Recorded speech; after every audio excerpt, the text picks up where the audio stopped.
Lecture 5, The Bhagavad Gita, The Way of Action.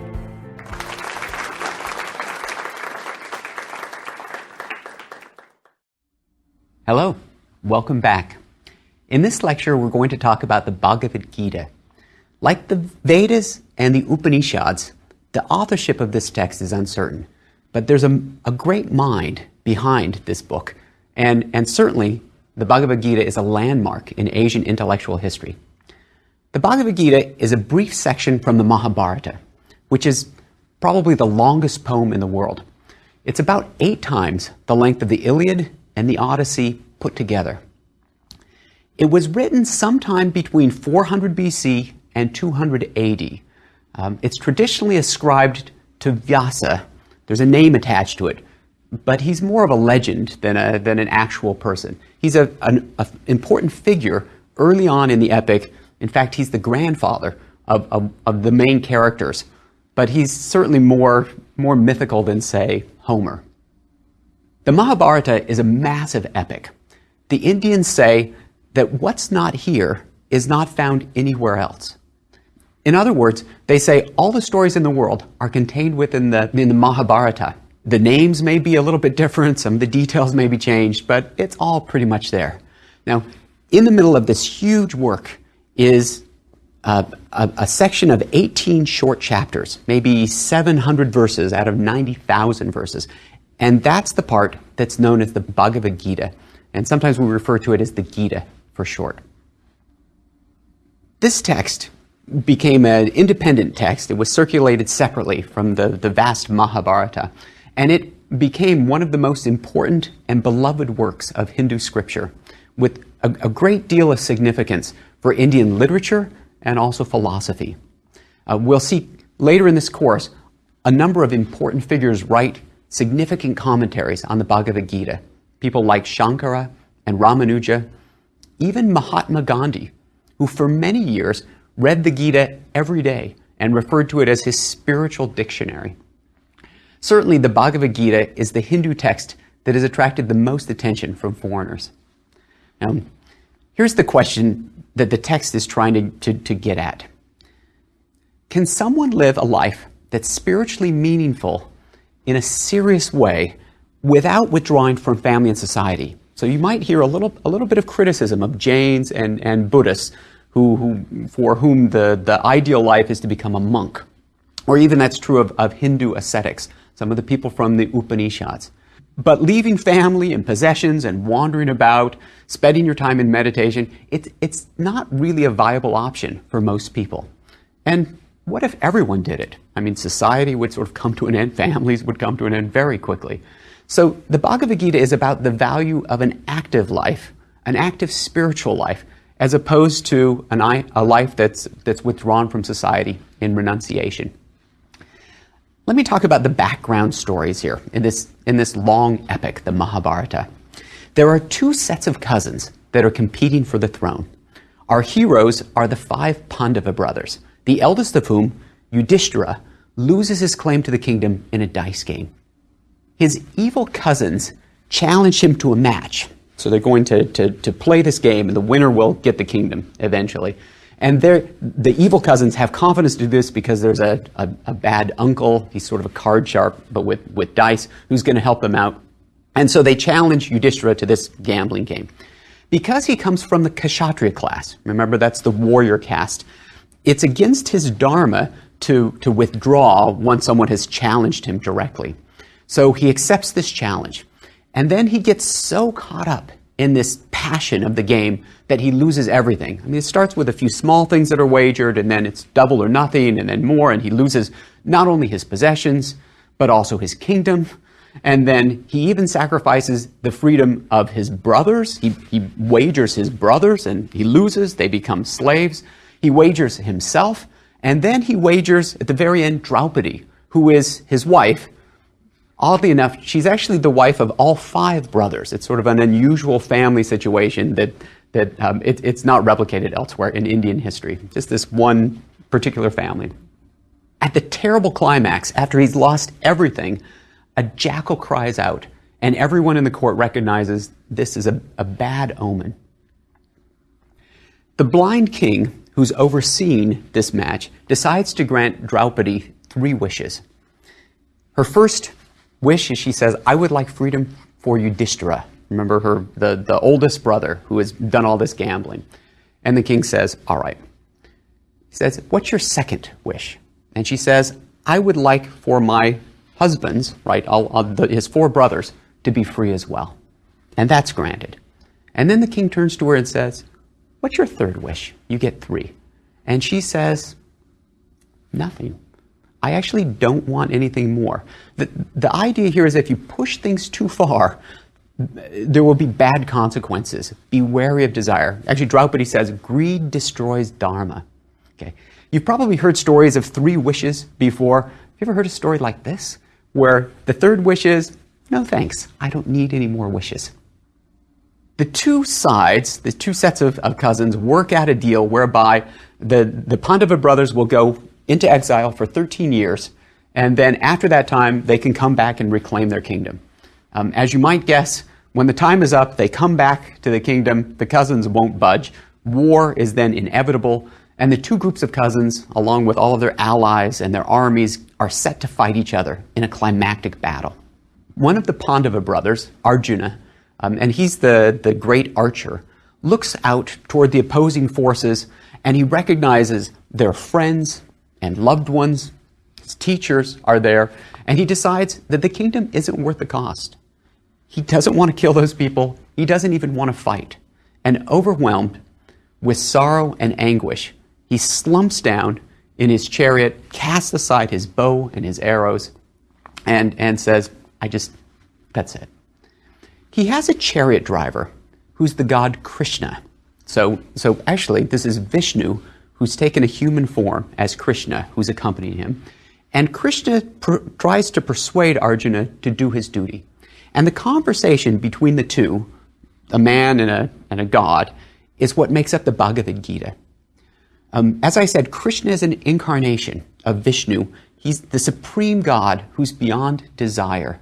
Yet, he occasionally interferes when necessary in human affairs in a human-like form. Let me just say a couple of words about avatars. Not so much to explain the mind of the author of the Gita, but to set up some connections for later lectures. Avatars are incarnations of a god or manifestations. And there are several lists of avatars of Vishnu. The most famous has 10 incarnations in it. That includes Rama, number 7. He's the hero of the epic, the Ramayana, which is the second epic in addition to the Mahabharata in Indian history. And the story of this is his wife Sita is kidnapped by the demon Ravana. And Rama is able to rescue her with the help of the monkey king Hanuman. We'll see Hanuman, or something very much like Hanuman again, when we talk about Xuanzang. He is the famous Buddhist pilgrim, a translator, who goes from China into India and then brings back scriptures, and there's stories told about him where he's accompanied by the monkey king, the monkey god. So incarnation number 7, avatar number 7 is Rama. Number 8 is Krishna, the one we're talking about today, and number 9 is the Buddha.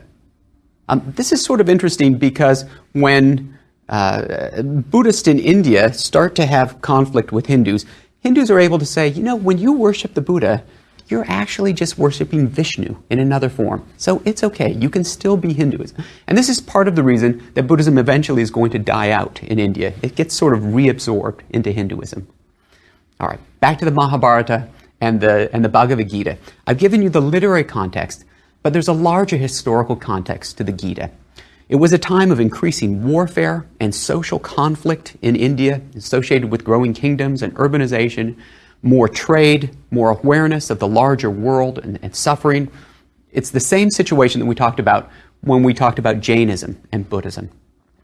The key concepts of the Upanishads, remember Atman and Brahman, Samsara and Moksha, are merged with Vedic duties and ceremonies. So Krishna is an incarnation of Vishnu, but ultimately he represents Brahman. Remember, that's the absolute, ultimate external reality. He's both finite as a god, and he's also infinite. He's a god and he's ultimate being.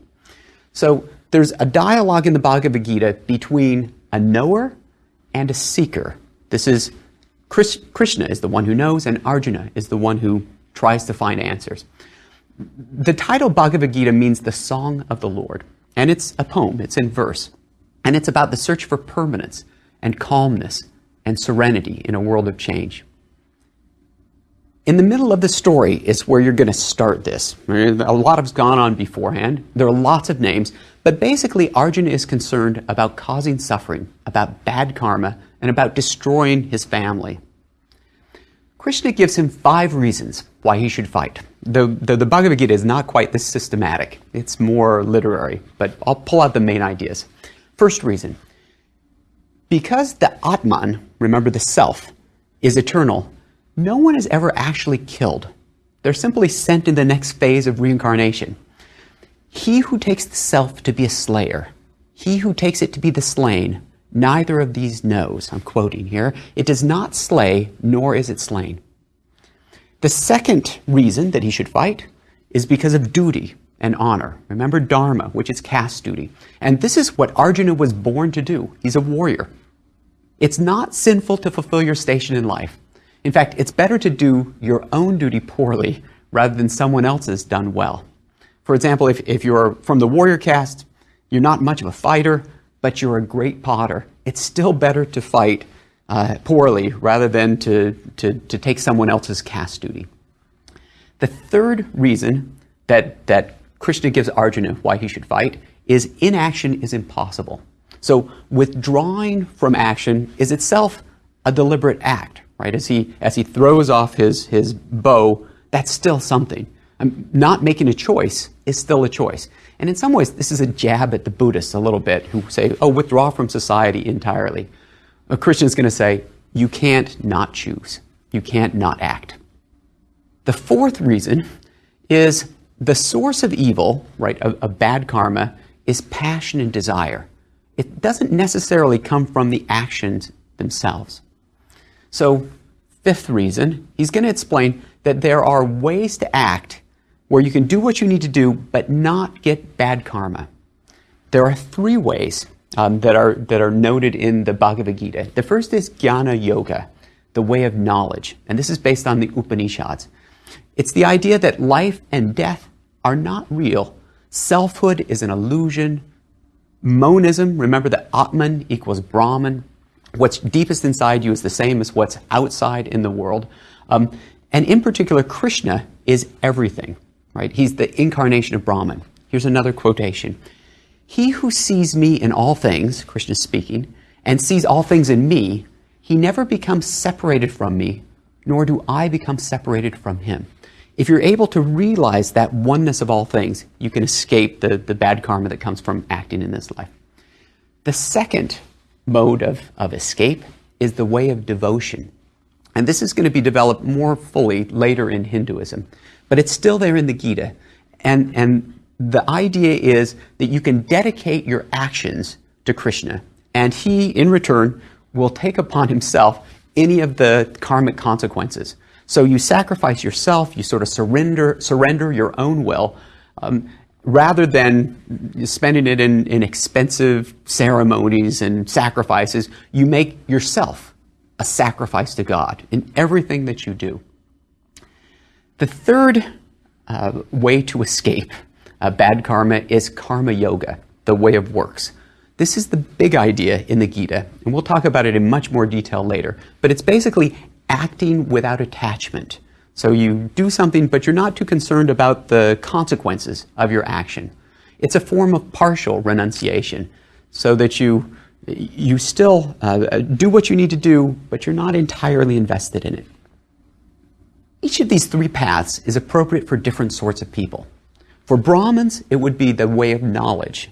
For commoners and women, perhaps the way of devotion is more appropriate. And for the kshatriya, the warriors, it's the way of works, sort of more active. And there's a theory behind this. According to the Gita, everything is made of some combination of 3 qualities. They're called the 3 gunas. And these are sattva, which is bright and intelligent, raja, active and passionate, and tamas, heavy and lethargic. In Brahmins, sattva is dominant, sort of that intelligent brightness. In Kshatriyas, it's raja, sort of more active and passionate. And for Vaishyas, these are merchants and commoners, landholders. It's a mixture of raja and tamas, which is sort of the dark lethargic. And for the Shudra, the lowest caste, they're just mostly tamas. We'll see this theory of gunas again when we talk about yoga in lecture 13. The climax of the Gita comes when Arjuna asks to see Krishna in his true form. And the god obliges by producing a terrifying manifestation of his full glory and power, which encompasses the whole universe. Arjuna is humbled, he's awestruck, and he obeys the god's command and accompanies him into battle. With karma yoga, the focus is on the action, but not on the fruits of the action, right? There's no concern as to successes or failures, costs or rewards. So one is able to concentrate completely on the task at hand, whatever it may be, without overanalysis or distractions or emotion. When might this be useful? Perhaps for athletes. Perhaps you've heard of being psyched out, where you get on the field and then you get distracted by thoughts of your parents in the stands or a recruiter, and then you can't perform to the best of your ability. Or you may have experienced yourself stage fright at maybe a piano recital. Or if you've had the opportunity of being in drama, perhaps you've forgotten some of your lines, or public speaking, or test anxiety. It sort of breaks my heart sometimes when I look at tests. There'll be a multiple choice section in there, and a student will have the right answer, and then they'll cross that out and put the wrong answer. Sometimes they even cross that out, put the right answer, cross that out, put the wrong answer. And I say, you're thinking about it too hard. It wasn't a trick question.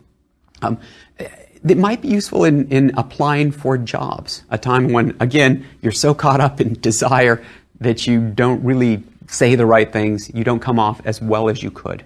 There are many situations in which emotions such as fear and desire, anger, embarrassment, excitement can interfere with one's performance, or where thinking too much can get in the way of acting.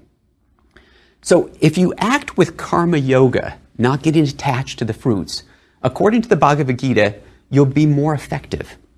Krishna says, thinking of objects, attachment to them is formed in a man.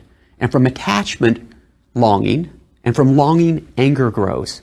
From anger comes delusion, and from delusion, loss of memory, and from loss of memory comes the ruin of understanding. From the ruin of understanding, he perishes. Which actually sounds a little bit like some of my high school wrestling matches, where I got caught up in desire, and then I got frustrated and angry when I didn't do quite so well, and then I forgot everything, and it was a disaster. But if you can act in accordance with karma yoga, you'll be at peace. Another quotation.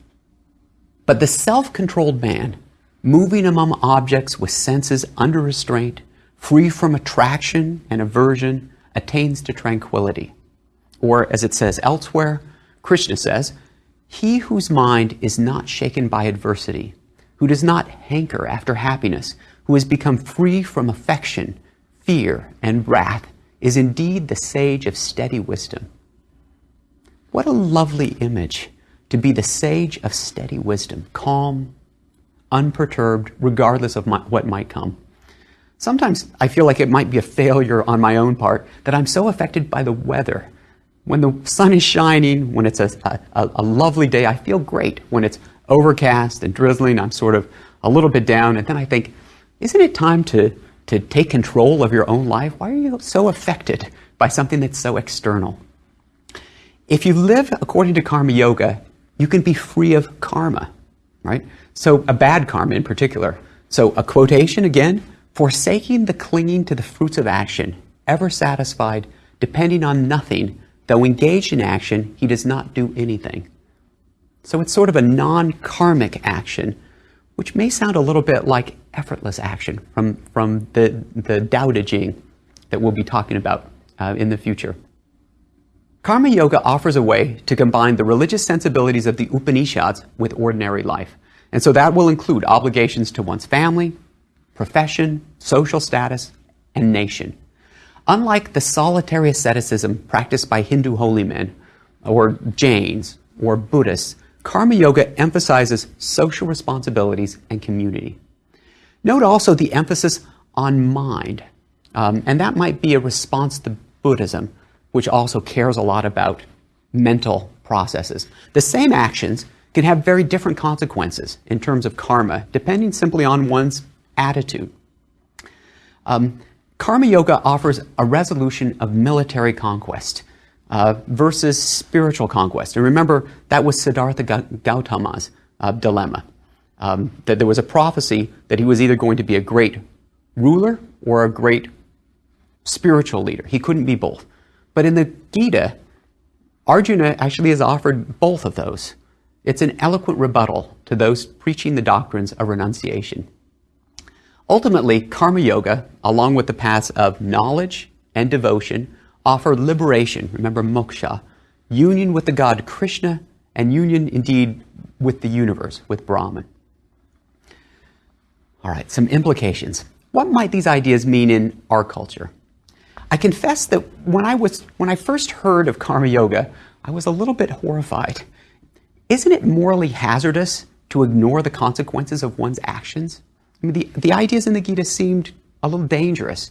They minimize the reality of suffering and evil, right? You're not really killing people. Don't worry about that.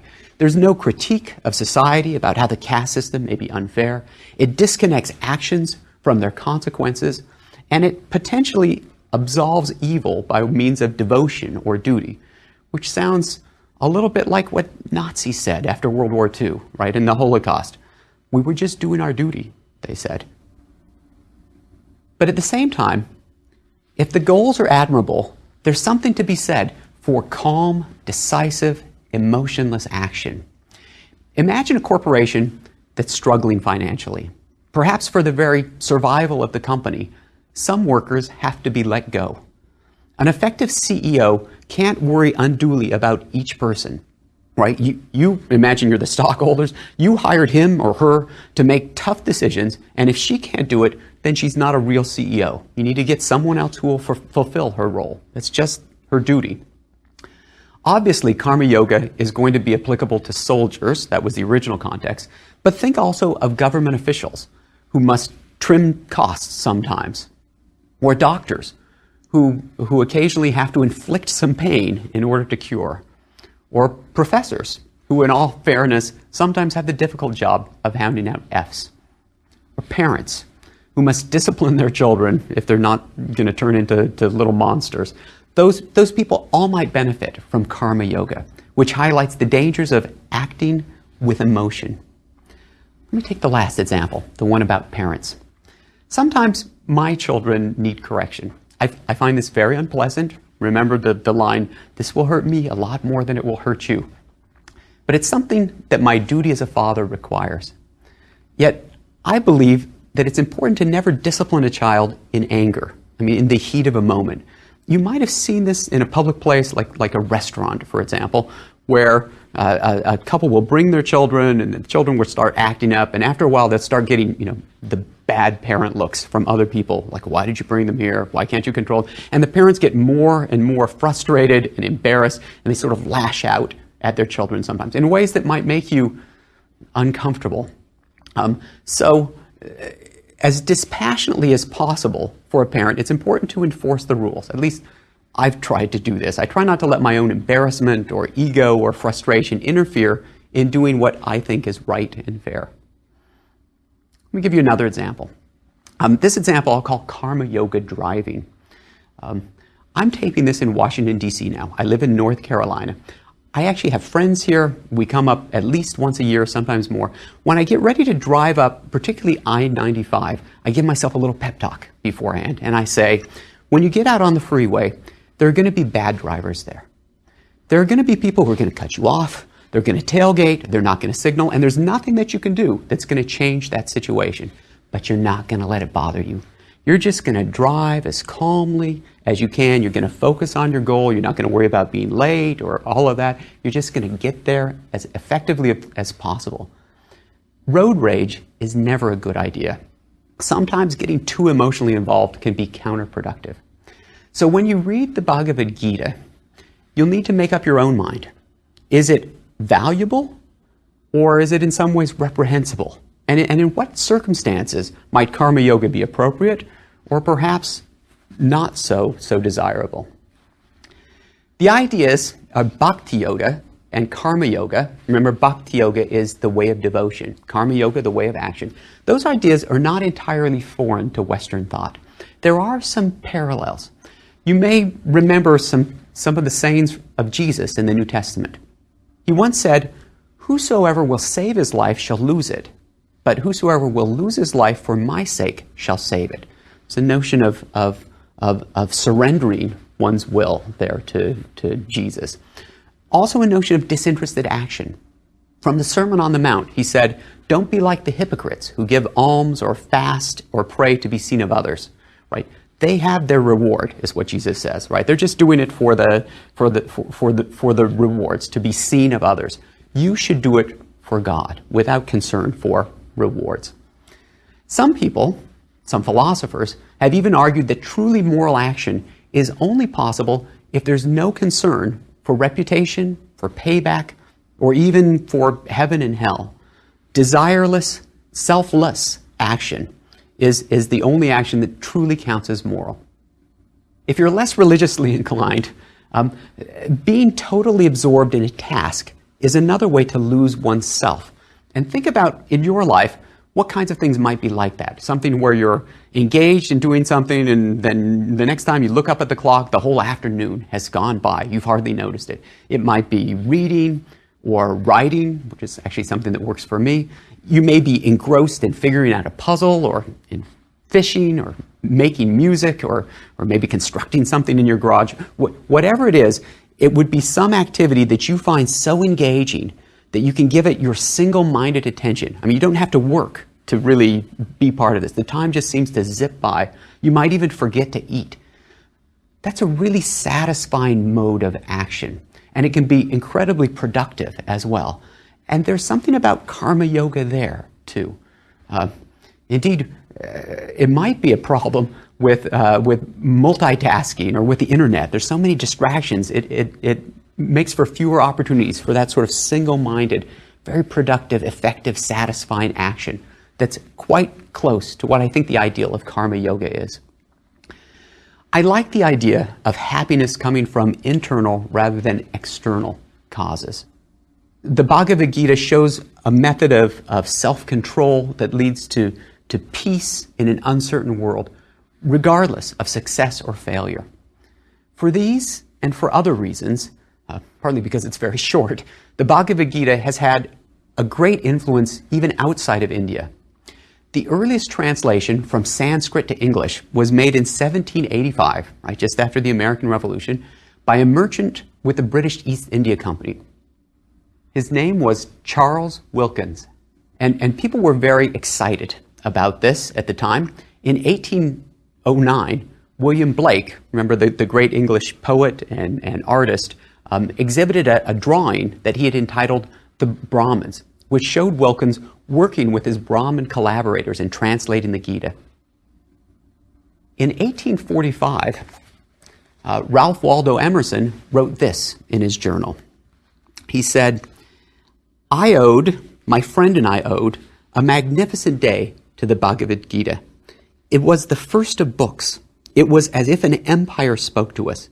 Nothing small or unworthy, but large, serene, consistent. The voice of an old intelligence in which another age and climate had pondered and thus disposed of the same questions which exercise us. It's interesting. He notices that the Bhagavad Gita, even though it's so ancient and old and comes from such a foreign culture, is still relevant. It still answers the same, or it addresses the same sort of questions that occupy us. In that same year, Henry David Thoreau took a copy of the Bhagavad Gita with him to Walden Pond and read it avidly. About 100 years later, in the desert of New Mexico, the physicist Robert Oppenheimer watched the blinding flash and the mushroom cloud of the first atomic bomb test. Right? He saw this explosion, and he remembered two verses from the Bhagavad Gita, which he had studied in Sanskrit. He had sort of an unusual education for a physicist. He remembered the lines, "If in the heavens the light of 1,000 suns bursts forth all at once, that would be like the light of that mighty one. I am death, the destroyer of the worlds."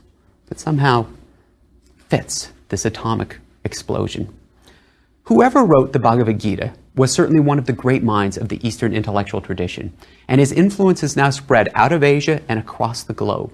It's amazing that this ancient text, which can be both distressing and inspiring, has the potential to still speak to pressing concerns in the world today about effective action, about the integration of spiritual values with ordinary life, about balancing personal fulfillment with obligations to family, to profession, to society.